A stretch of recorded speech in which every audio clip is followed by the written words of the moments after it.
ಬೇಡ. ನಿನ್ನ ಯಾವುದೇ ಸಿಹಿ ನನ್ನ ಹೃದಯ ಪರಿವರ್ತನೆ ಮಾಡಲಾರದು. ಮಾತು ಕೊಟ್ಟು ವಚನ ಭ್ರಷ್ಟಳಾಗಿ ಭೀಷ್ಮ ಕರೆದ ಕೂಡಲೇ ರಥವೇರಿ ಹೋದವಳು ಇನ್ನು ಯಾವ ಕಾರಣಕ್ಕೂ ನಿನ್ನನ್ನು ಸ್ವೀಕರಿಸಲಾರೆ. ನಡೆಯಲಿಲ್ಲ. ಅಸುರೇಶ ಅಸುರೇಶ ಕೇಳಯ್ಯ ಎನ್ನಯ ಜೊತೆಯೋಳು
ಸುಮ್ಮನೆ ಅನುಮಾನ ಯಾಕೆ? ಮದುವೆಯ ವಿಷಯ ಬಂದಾಗ ವಿಚಿತ್ರ ವೀರ್ಯನನ್ನು ಮದುವೆಯಾಗಲಾರೆ. ಕಾರಣ ಈ ಹಿಂದೆಯೇ ಸಾರುವನಿಗೆ ಮನಸೋತು ವರಿಸುತ್ತೇನೆ ಎಂದು ಬಾಚೆ ಕೊಟ್ಟಿದ್ದೇನೆ ಎಂಬ ವಿಷಯ ಅಮ್ಮೆ ಭೀಷ್ಮನಲ್ಲಿ ತಿಳಿಸಿದಾಗ ನನ್ನನ್ನು ಸಭೆಗೆ ಕರೆದ ಭೀಷ್ಮ ಇಂಥ ಸತ್ಯ ವಿಷಯವನ್ನು ತಿಳಿಸಿ ಜಾಗೃತಿಯಿಂದ ಸಾರುವನಲ್ಲಿ ಬಿಟ್ಟು ಬನ್ನಿ ಎಂದು ಆಜ್ಞಾಪಿಸಿ ಪ್ರಯಾಣಕ್ಕೆ ಬೇಕಾದ ಎಲ್ಲ ಅನುಕೂಲತೆಗಳನ್ನು ಮಾಡಿಕೊಟ್ಟ. ಯಾಕೆ ವೈಷಮ್ಯದವಾದ ಮಾಡಿಕೊಳ್ಳುತ್ತೀರಿ? ನಾನು ಜ್ಯೋತಿಷ್ಯದಲ್ಲಿ ಪಂಡಿತ ಅಲ್ಲಿರಾ? ಅರಿಹೇ ನಾನು ಜ್ಯೋತಿಷ್ಯ ಗಣಿತಗಳನ್ನು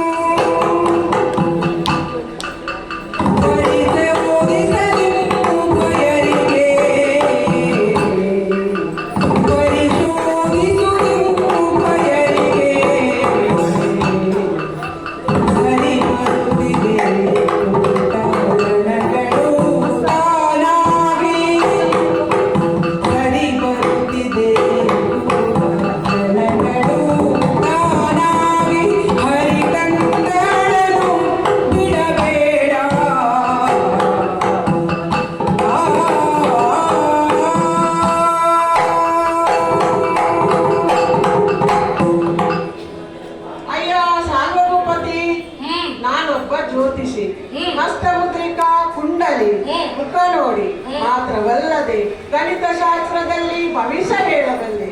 ಧನಕೂಟಗಳನ್ನು ಒಟ್ಟು ಮಾಡಿ ಹೊಂದಾಣಿಕೆ ಆಗುತ್ತದೋ ಇಲ್ಲವೋ ಎಂದು ಹೇಳಬಲ್ಲೆ.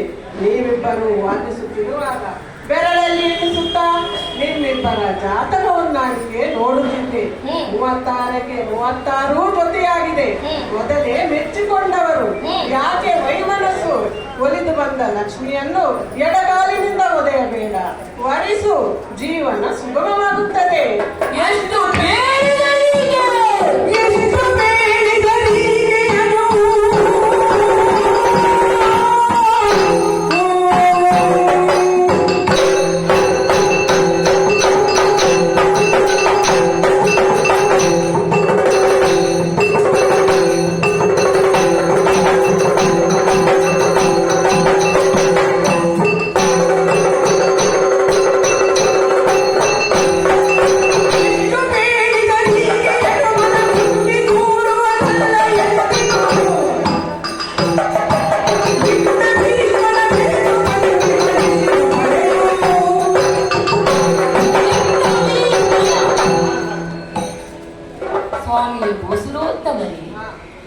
ಮೇಲೆ ಅಮೋಘವಾದ ಗೌರವವಿದೆ.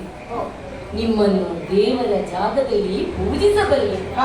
ನಿಮ್ಮ ಪಾದ ತೊಳೆದು ನೀರನ್ನು ತೀರ್ಥರೂಪದಲ್ಲಿ ಸ್ವೀಕರಿಸಬಲ್ಲೆ. ಹಾಗೆಂದು ನೀವು ಹೇಳಿದ ಎಲ್ಲಾ ಮಾತನ್ನೂ ಸ್ವೀಕರಿಸುವುದಿಲ್ಲ.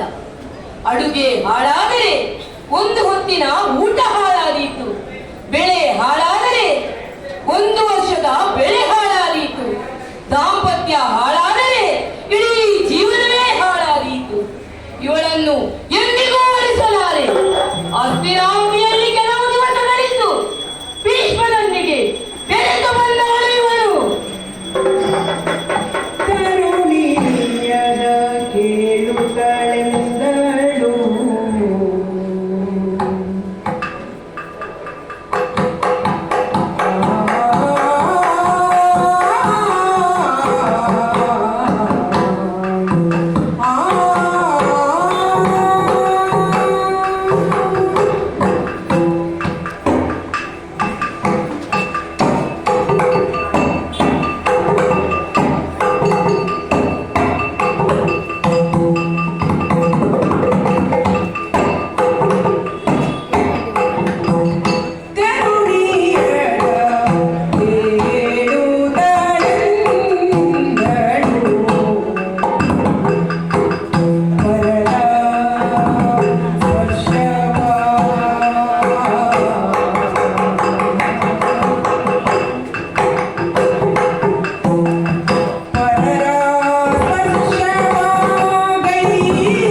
ಪ್ರಪಂಚದ ಎಲ್ಲ ಹೆಂಗಸರು ತನ್ನ ತಾಯಿ ಗಂಗಾಮಾತೆಗೆ ಸಮಾನರು ಎಂದು ಪ್ರಮಾಣ ಮಾಡಿದ ಭೀಷ್ಮನ ಮೇಲೆ ಅಪವಾದವೇ? ಅಂತಹ ಭೀಷ್ಮನ ಬಳಿ ಹೋದ ಯಾವ ಹೆಣ್ಣು ಕೆಡುವುದುಂಟೆ? ನಿನಗೆ ನಂಬಿಕೆ ಬರಬೇಕಾದರೆ ಯಾವ ರೀತಿಯ ಆಣೆ ಪ್ರಮಾಣ ಮಾಡಬೇಕು ಹೇಳು. ಇದೋ ಒಂದು ಕೈಯನ್ನು ಎದೆಯ ಮೇಲಿಟ್ಟು ಇನ್ನೊಂದನ್ನು ಶಿರದ ಮೇಲಿಟ್ಟುಕೊಂಡು ಆತ್ಮಸಾಕ್ಷಿಯಾಗಿ ಪ್ರಮಾಣ ಮಾಡುತ್ತಿದ್ದೇನೆ. ಕಾಶಿ ವಿಶ್ವನಾಥನ ಆಣೆಯಾಗಿ, ಹರಿಯುತ್ತಿರುವ ಅಗನಾಶಿನಿಯ ಆಣೆಯಾಗಿ ನಾನು ಪವಿತ್ರಳು ಪವಿತ್ರಳು.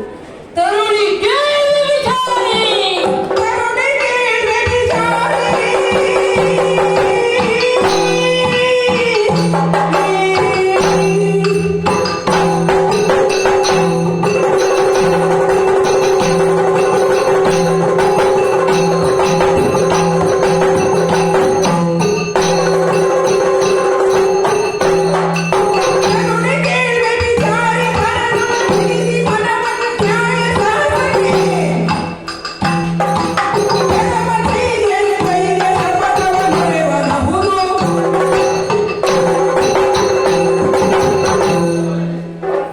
ಅಂಬೆ, ನಿನ್ನ ಯಾವ ಆಣ ಪ್ರಮಾಣವನ್ನು ಕೂಡ ನಾನು ನಂಬುವ ಸ್ಥಿತಿಯಲ್ಲಿಲ್ಲ. ಯಾಕೆಂದರೆ ಕರ ಕಟ್ಟಿಕೊಟ್ಟ ಭಾಷೆ ಬಳಸಿಕೊಳ್ಳಲಿಲ್ಲ. ಬೆಂಕಿಯ ಮುಂದೆ ಬೆಣ್ಣೆ ಇಟ್ಟರೆ ಕರಗದೆ ಹೋಗಿದೆ. ಪುಸ್ತಕ, ವನಿತೆ ಮತ್ತು ವಿತ್ತ ಬೇರೊಬ್ಬರಿಗೆ ಕೊಟ್ಟಾಗ ಅದು ಸರಿಯಾದ ಸ್ಥಿತಿಯಲ್ಲಿ ಮರಳಿ ಬರುವುದಿಲ್ಲ. ಮತ್ತೆ ನೀನು ಪವಿತ್ರರಾಗಿರುವುದು ಹೇಗೆ? ಒಬ್ಬನಿಗೆ ಮನಸ್ಸು ಕೊಟ್ಟು ಇನ್ನೊಬ್ಬನಿಗೆ ದೇಹ ಒಪ್ಪಿಸಿದ ವ್ಯಭಿಚಾರಿಣಿಯ